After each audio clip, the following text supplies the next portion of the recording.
신앙 공동체의 규례입니다. 예, 오늘 신명기 21장의 말씀은요, 이스라엘 신앙 공동체, 가나안 땅에 들어가서 그들이 사회를 이루지 않겠습니까? 사회를 이루어지면은 그 사회 속에는 기본적으로 우리가 교회 안에서 믿음이라는 행태, 예배라는 제사라는 행태의 모습만이 있는 것이 아니라 일상생활을 하면서 발생할 수 있는 수많은 사건, 사고가 있다는 것이죠. 그 모든 사건, 사고에 대한 부분들을 어떤 일이 생겼었을 때 그걸 어떤 식으로 처리를 해야 할까, 그런 부분에 관계되어서 말씀이 나와 있습니다. 그러니까 사회적으로 어떤 윤리적인 어떤 규례들이 있는데 다섯 가지가 오늘 21장에 있습니다. 그 규례들을 이렇게 보면서 하나님께서 어떤 마음으로 이런 규례를 정하셨을까라는 관점에서 여러분이 보셨으면 좋겠습니다. 참고로 저는 창세기부터 신명기까지 딱 본다면은 하나님께서 이 세상을 어떻게 주관하시고 운영하시기를 원하시는가라는 것들을 알 수가 있습니다. 그래서 우리가 신명기까지 있는데 신명기를 여러분이 끝까지 가시고 난 다음에 하나님이 이런 하나님이셨구나 라는 것들을 한번 우리가 되돌아보며 깨달으시는 그런 지혜가 있으시기를 소망합니다. 자, 그래서 오늘 말씀을 보면은요, 첫 번째 내용은 살인사건이 발생했습니다. 근데 살인사건을 발생했는데 길거리에 어떤 사람이 죽어 있어요. 그런데 오늘날에는 CC카메라가 있어서 범죄자를 찾기가 쉽겠지만 과거에는 없잖아요. 당시엔 더 없겠죠. 이 없었을 때 누가 죽였는지를 다시 찾아내기라는 것은 너무나도 힘든 일입니다. 그래서 살인자를 알 수 없는 이런 살인사건이 발생했었을 때, 그런데 이 시체를 어떻게 처리를 해야 할까에 대한 이야기거든요. 자, 살인자를 알 수 없다. 그러면 이 시체는 죽임을 당했죠? 이 시체가 있는데 이 시체를 어떻게 해야 될 것인가에 대한 부분들을 어떤 성경에서는 뭐라고 하냐면은 대속의 절차를 거쳐야 한다. 그렇게 얘기를 하고 있습니다. 대속이라는 게 뭐예요? 대신 누군가가 피를 흘렸잖아요. 누군가 죽였잖아요. 범죄를 저질렀잖아요. 그러면 하나님의 공의가 지금 깨졌잖아요.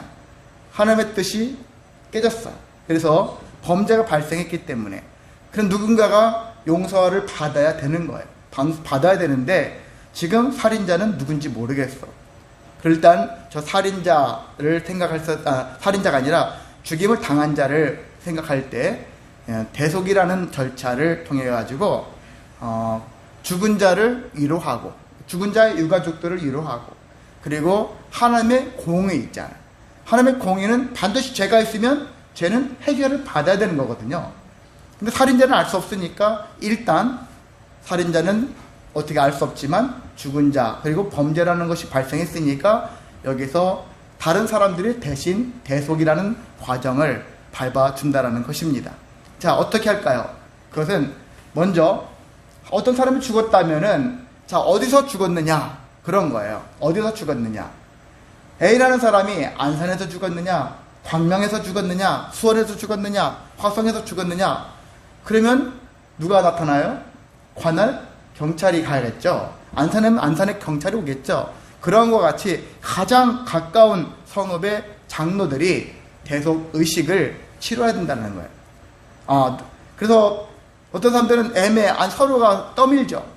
근데 제가 알기로 옛날에 형사들도 사건이 나면, 범죄가 일어나면은 사건을 안 맡으려고, 야, 이건 니네 곳에서 사건 난 거잖아 하면서 자기들이 안 맡으려고 하는 그런 게 있어요. 왜? 귀찮으니까. 처리하기가 괴로우니까. 그런데 일단 여기서는 거리상으로 제일 가까운 장로들이 대속 의식을 주관할 책임자로 정해진다는 것입니다. 근데 누가 그러느냐? 장로라겠죠? 장로는 어떤 사람들이냐? 그때 한 지역에서 천부장이나 백부장이나 같은 그런 행정관이라고 할 수 있고요. 일반적으로 덕망 있는 사람들이 장로라고 이렇게 칭함을 받습니다. 정신적으로, 그리고 행정적으로, 그래서 많은 사람들에게 어떤 지도자로서의 막대한 영향력을 행사하는 그런 사람이라고 할 수 있겠죠. 자, 그래도 장로의 주 역할은 아무래도 재판을 합니다. 연장자로서 재판을 통해서 잘못된 것들을 잘 잡아주는, 공의를 확립하는 일을 행하는 사람들이 장로였다라는 것입니다. 그래서 이 장로는 당시에 그 한 지파, 그 한 집안, 동족을 그 관계 속에서 정치적으로, 종교적으로, 그리고 사법적인 어떤 일들에 관여를 그렇게 해 온다라는 것입니다. 자, 이 장로들이, 그러면 이 장로들이 책임자가 되어졌으니까, 대속을 해야 되는데, 대신 누가 죽어야 한다는 얘기죠. 근데 사람이 죽을 수는 없잖아요. 항상 대속은 그래서 짐승이 대신합니다. 근데 여기선 어떤 것이냐? 암송아지를 희생 제물로 바치라는 거예요. 근데 이 암송아지인데 어떤 암송아지냐? 여기는 한 번도 부리지 않고 멍에를 매지 않은 암송아지다. 송아지니까 이미 어리겠지만 그만큼 더 어린, 아직 임신할 수 없는 정도의 어린 그런 정도. 송아지라기도 임신할 수 있는 그런 거 있겠죠. 어느 정도 크면. 근데 여기는 더 한 번도 부리지 않고 멍에를 매지 않는 진짜 아주 어린 암송아지를 희생 제물로 선정하라는 것입니다. 근데 그 이유가 성경 속에는 자세히 나오지 않지만 어떤 학자들에 의해서 연구된 걸로 추론을 할 때는 왜 한 번도 부리지 않고 멍에를 매지 않는 암송아지일까 했었을 때 바로 죄라는 것과 연결시키는 거예요. 보통 암놈이라면은 나중에 임신이라는 것이죠. 잉태한다. 어떤 후손을 잉태하는 그런 개념으로 놓고 보죠. 근데 한 번도 부리지 않고 멍에를 매지 않는 암송아지라는 얘기는 임신할 수 없는 그런 상태를 얘기하죠. 그래서 이것을 어떤 의미적으로 봤었을 때 죄를 잉태하지 않는 그런 상태, 그런 개념으로 접근할 수가 있다는 것입니다. 그러니까 죄를 잉태하지 못한다는 의미에서의 그런 생각을 가지고서 어린 암송아지를 희생 제물로 세운다는 것입니다. 자, 물이 항상 흐르고 또한 갈지도 않고 씨를 뿌린 일도 없는 골짜기로 송아지를 끌고 와서 피를 흘린다. 죽인다는 얘기죠. 여기 물이 항상 흐른다라는 얘기는 뭐냐면은, 자, 살인자의 어떤 죄가 있잖아요. 누군지는 모르겠지만 살인의 그런 죄는 분명히 존재했죠. 그 죄를 이스라엘 백성들에게서 영원히 물에 의해서 떠내려간다. 여기에 죄가 머물지 않게 하기 위해서, 우리가 공동체에는 죄가 있기를 원하지 않습니다. 죄가 떠나가기를 원합니다. 할 때 그런 관점에서 물이 흐르는 곳에다가 그 피를 흘려서 죄는 이제 더 이상 우리에게 있지 않아, 떠나갔어. 이런 관점 생각을 할 수 있겠다는 것입니다. 또 갈지도 않고 씨를 뿌린 일도 없다라는 것도 마찬가지죠. 이것도 마찬가지로 공동체에 죄가 뿌리 내려서 씨가 자라서 열매를 맺고 제 열매를 또 맺을 수 있잖아요. 일종의 여러분 이렇게 생각해 보세요. A라는 사람이 사고를 쳤어요. 범죄를 저질렀습니다. 그럼 다른 사람들도 그것을 보고서 흉내를 낼 수 있고요. 그래서 이후에 많은 사람들이 죄를 막 저지르기 시작하죠. 우리도 그래요. 어떤 한 사람이 물꼬를 트면 다른 사람들이 보고서 따라서 범죄할 수 있다는 얘기죠. 그래서 그런 죄를 아예 근원을 없앤다. 그런 마음을 갖는 것이라고 할 수 있습니다. 공동체에 뿌리를 내리지 못하도록 한다는 의미가 여기 안에 담겨져 있다는 것이죠. 자, 그래서 장로들에 의해서 이 대속 의식이 진행이 되지만은 여기에는 제사장이 그래도 관여를 한다는 거예요. 근데 관여를 하긴 하는데 제사장이 가서 직접 행동을 한다는 것이 아니라 여기 보면은 제사장은 그냥 입회만 하는 거예요. 그냥 입회만 해서 어떻게 하고 있는가 지켜만 본다라는 것입니다. 그래서 실질적인 이 대속행위, 이것은 제사행위가 아니잖아요. 역할은 다른 것이죠. 그러니까 일종의 사회적으로 어떤 측면에서 범죄가 발생했는데 이것을 종교적인 측면에서 종교적인 절차같이 보이겠지만 일종의 사회에 지금 살인사건이 발생한 그런 형사법이잖아요. 형사법으로 말미암아 생겨진 일이니까, 그래서 재판을 노릇할 수 있는 장로가 이 사건을 주도한다라는 것을 우리가 알 수가 있습니다. 자, 그 장로는 나중에 다 이 일을 치르면서 어떻게 되냐면은 그 죽은 송아지 위에다가 손을 닦는 거예요. 손을 물로 씻습니다. 씻으면서 뭐라고 하냐면 우리의 손이 이 피를 흘리지 아니했고 우리의 눈은 이것을 보지 못했다라는 거예요. 한마디로 말이 어렵지만은 쉽게 얘기하면은 우리는 이 사건과 이 죄가 발생한 사건과 무관하다. 우리가 죽인 게 아니야. 우리가 대신 치러진 거야. 그래서 우리의 살인사건은 무관합니다. 한편은 그렇지만 하나님 용서를 대신 구합니다. 용서하여 주옵소서. 이렇게 한다라는 것입니다. 자, 이렇게 그래서 대속이라는 것은 항상 죄는 어디가 하나 있으면 죄 용서함이 있어야 되는 거예요. 그래서 여러분도 생각해 보세요. 우리가 옛날에 뭐 세월호 사건이나 아니면 이태원 어떤 참사가 있잖아요. 많은 사람들 죽었지 않습니까? 죽었을 때 흔히 말해서 뭐 세상적으로 봤을 때 유령제 같은 걸 하잖아요. 옛날 전쟁을 통해서도 많은 사람들이 무고하게 많이 죽잖아요. 어떤 영혼을 이루한다. 그런 유령제 같은 것들을 행하지 않습니까? 저는 약간 그런 거 유사하지 않을까.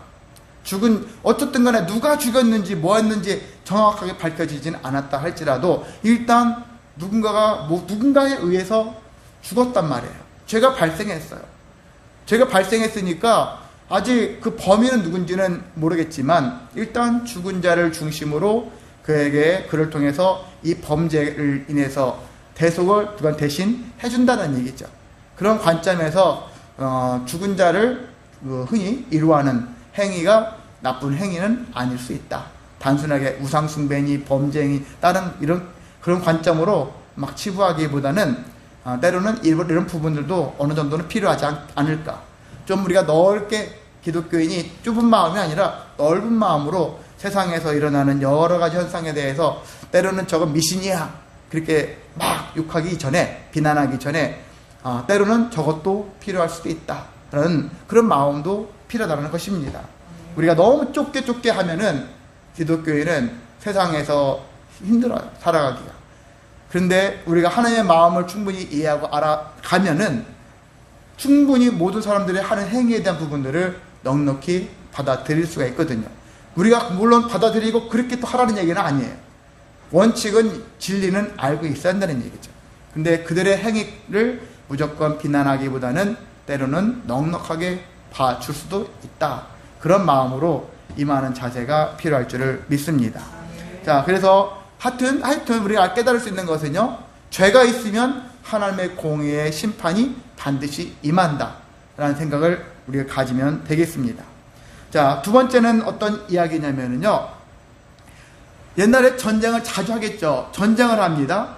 전쟁 중에 포로 중에 보니까 어떤 여인이 너무 이뻐요.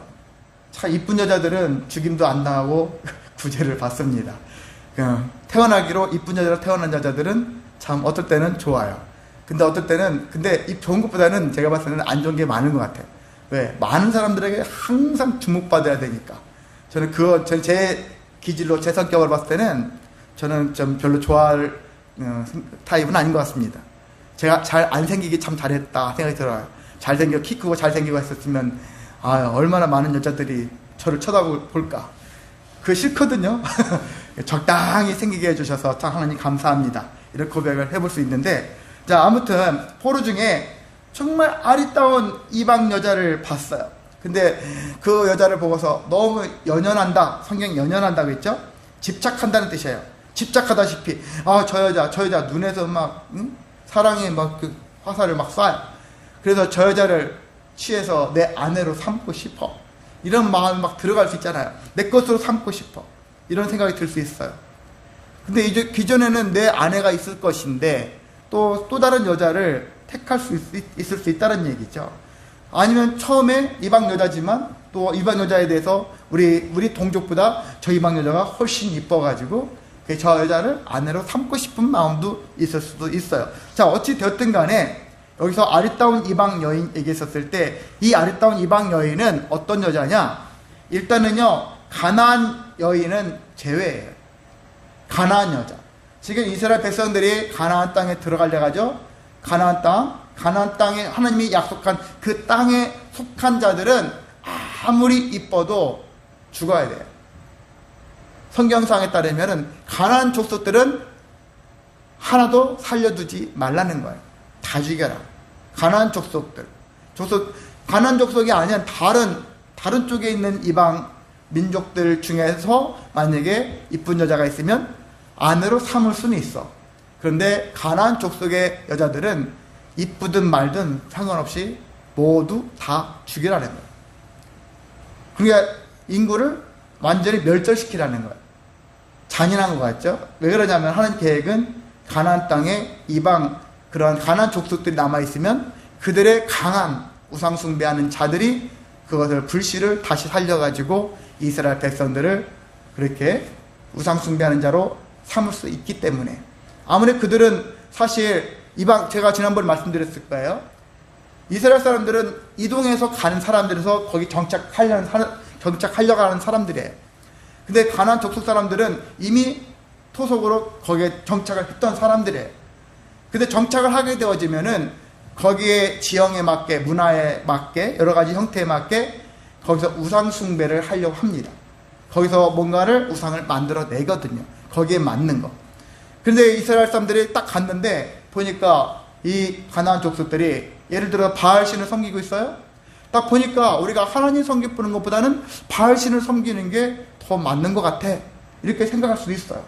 예, 바알신, 아세라신, 풍요의 신이라는데 농사의 신이라는데 우리 하나님의 신은 도대체 무슨 신이지? 잘 모르겠잖아요. 근데 바알신은 아세라신은 딱 봤을 때 우리가 농사를 짓고 살아야 되는데 농사와 관계되잖아요. 직접적인 관계가 있을 때 여러분 생각해 보세요. 그러면 어떤 신이 더 끌립니까? 지금 농사를 져야 되잖아. 비가 와야 되잖아. 또는 해가 땡 떠야 되잖아. 여러 가지 이 농사에 관여한 신을 더 섬기지 않겠습니까? 마땅히 더 그렇게 될 거라고 저는 생각이 들어요.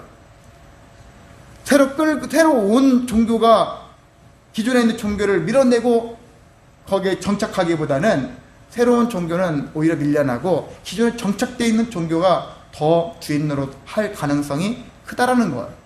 제 생각이거든요. 제가 그런 생각을 해봤습니다.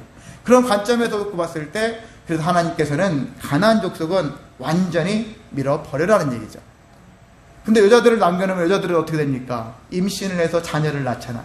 여러분 자녀에 대한 영향력은 아버지가 큽니까? 어머니가 큽니까? 당연히 어머니의 영향을 많이 받죠. 어머니가 우상을 섬기는 사람이에요. 그러면 당연히 자녀도 어릴 적부터 우상을 섬길 수 있는 가능성이 크죠.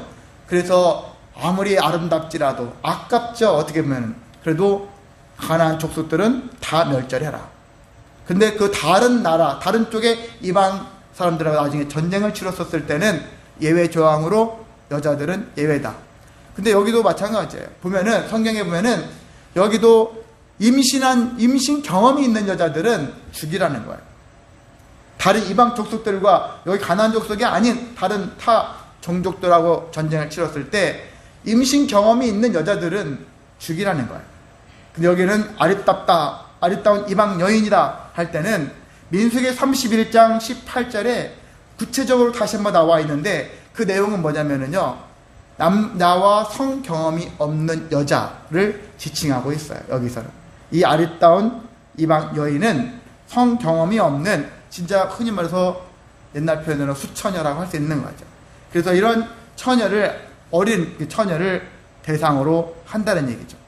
자, 이런 처녀를 만약에 아내로 삼고 싶다 할 때는 일종의 하나의 규례가 있는데 어떻게 되냐면 일단 그 여자를 집으로 데려갈 수 있어요. 집으로 데려가고 그 집에 데려가서 머리를 밀어버려요. 머리를 왜 미냐? 속죄하라는 거예요. 회개의 속죄의 상징인데 그리고 새롭게 이제 시작한다. 기존의 머리를 없애버리고 새로운 머리가 나는 걸로 이제 시작되는 거죠. 새 인생을 새로운 삶을 시작한다는 의미를 가지고서 머리를 밀어버린다는 얘기죠. 그리고 손톱을 뱁니다. 옛날 오래전의 사람들은 고대인들은 머리담으로 손톱을 함부로 베지 않았어요. 우리 조상들도 조선시대 보면 손톱 같은 것들을 함부로 베지 말라 그런 얘기도 하지 않습니까? 그런 것처럼 쉽게 몸에 있는 뭐 여러 가지 나는 것들을 베지 않는 그런 것들이 우리나라뿐만 아니라 전 세계적으로 이런 부분들이 존재했던 것 같습니다. 그리고 또 한 가지는 포로의 의복을 벗게 한다. 포로로 잡혔었을 때 옷을 벗겨버리고 그리고 그 자기 부모를 위해서 한 달 동안 애곡을 하게 한다는 얘기죠. 자기 부모님을 생각하면서 애곡하는 시간을, 기회를 준다는 얘기예요. 그렇게 하고서 그래서 나중에 부부로 인정한다는 것입니다. 근데 이후에 남자가 처음에는 너무 이쁘지만 이 여자가 성격이 아니면 여러 가지가 기질이 마음에 안 들 수 있어요. 외모는 너무 이뻤었는데 한 달 만에 아니면 6개월 만에 1년 만에 뭔가 모르게 질릴 수가 있어요. 그래서 이쁘다고 다 평생 이쁜 게 아니거든요. 그렇죠? 예.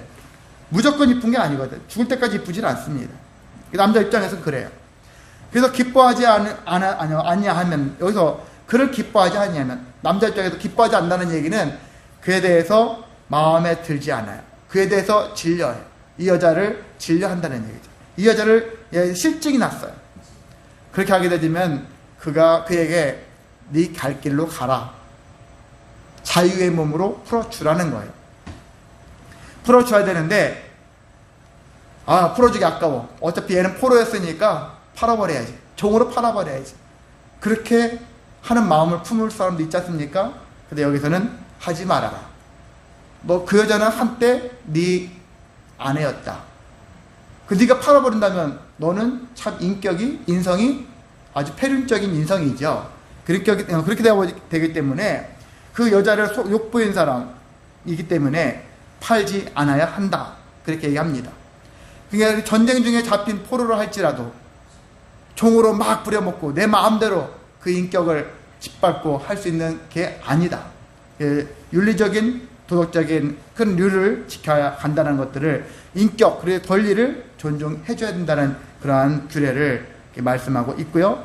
또한 이것은 너희들이 비록 다른 이방 여자를 데리고 와서 했는데 사실 성적인 그런 방종을 할 수 있지 않습니까? 그 성적 방종에 빠질 수 있을 것인데 이런 규례를 만들므로 인해 가지고 함부로 어떤 성적인 방종을 하지 않도록 그렇게 제도적으로 만들었다고 할 수가 있겠습니다. 자, 세 번째는요. 15절에서 17절에 있는 말씀, 장자의 상속권이에요.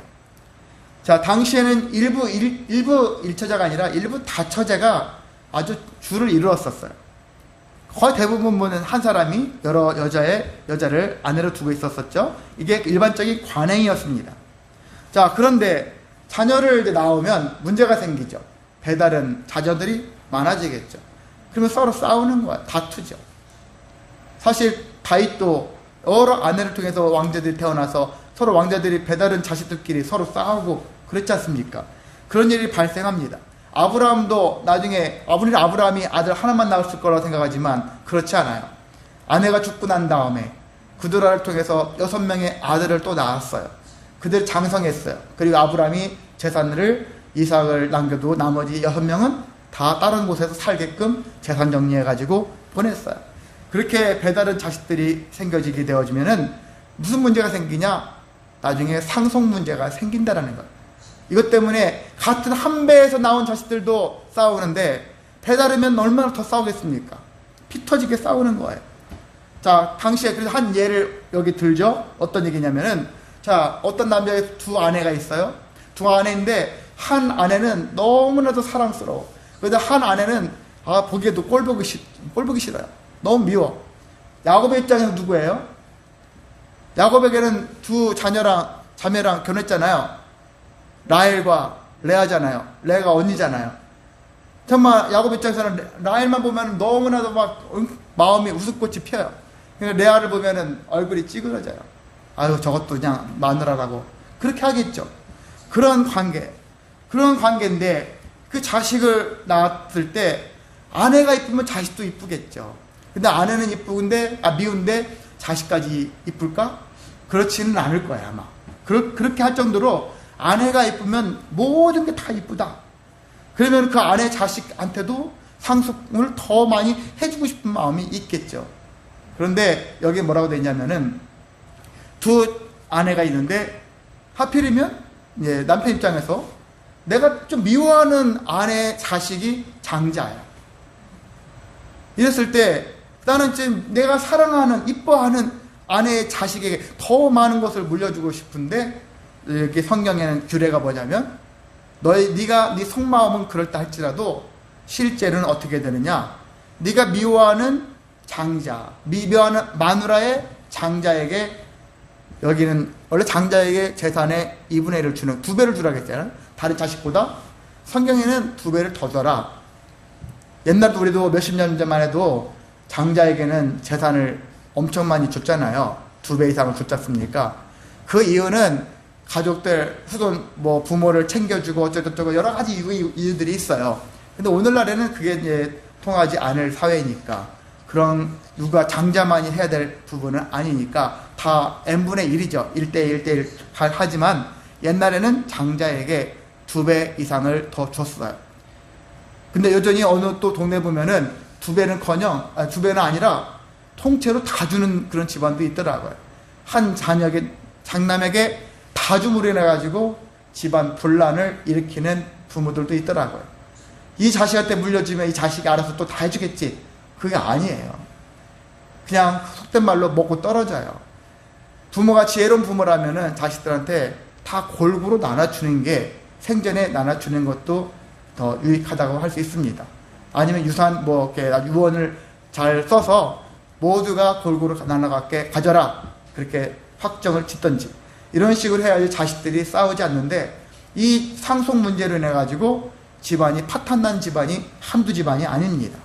그만큼 이 재산 문제는 어느 시대를 막론하고 되게 중요한 문제다. 그렇잖아요. 앞으로도 계속 문제예요. 사람들이 무엇을 위해서 사는 것 같나? 사랑 때문에 산다, 하지만 다 보면 결과적으로 돈이에요. 나라 돌아가는, 세계가 돌아가는, 전쟁도 왜 하냐? 결국 다 돈 때문에 그래요. 모든 게 어떻게 보면 돈 때문에 움직인다 할 정도로 돈 문제가 엄청나게 많은 개입되어 있다고 할 수가 있습니다. 그래서 여기에 장자권, 이런 관계 속에서도 미워할지라도 그 장자는 장자니까 그에게 2배를 줘야 한다라는 것을 이렇게 얘기를 하고 있습니다. 그렇지 않으면 내가 자꾸 인위적으로 편애하는 사람들한테만 쏠리잖아요. 그 미움받은 사람은 계속 미움받은 것만 끝나는 것이 아니라 재산도 못 받아. 그러면 어떻게, 완전히 진짜 밀려나잖아요. 그러니까 이런 형평성을 놓고 봤었을 때 이런 것들은, 재산권에 대해서는 어떤 감정에 의해서 좋고 나쁨에 따라서 움직이는 것이 아니라 이런 사회적 규례에 따라서 장자는 무조건 이렇게 된다. 어떤 자식이 되었든, 이뻐하는 자식이든 미워하는 자식이든 상관없이 무조건 이 규례를 따라라 라고 법을 정해 놓았다는 것을 알 수가 있습니다. 자, 네 번째입니다. 네 번째는 이제 폐역한 아들에 대한 어떤 판결에 대한 부분들이 나오는데요. 18절에서 21절에 있는 말씀입니다. 자, 아들 중에는요, 정말 저런 자식을 낳고 내가 미역국을 먹었나 하면서 후회할 만한 자식들이 분명히 있어요. 여기서는 어떤 자식이냐? 그냥 단순히 어쩌다가 부모한테 말대꾸하고 말 안 듣는 그런 자식이 아니에요. 폐륜적인 자식이에요. 부모한테 대드는데 부모를 때린다든지, 부모에게 폭행을 가해서 어떻게 갈비뼈를 부러뜨린다든지, 이런 진짜 저런 자식이 있어. 요걸 얻어먹어도 합당할 수밖에 없는 그런 자식이에요. 부모 말씀에 진짜 순종하지 않고 또 징계를 해도 순종하지 않는 아주 기본적인 마음보가 완악한 그런 폐역한 아들이 있습니다. 그런 아들이 종종 있을 수 있거든요. 그랬을 때 도무지 내가 너를 내 힘으로는 어떻게 할 수 없다.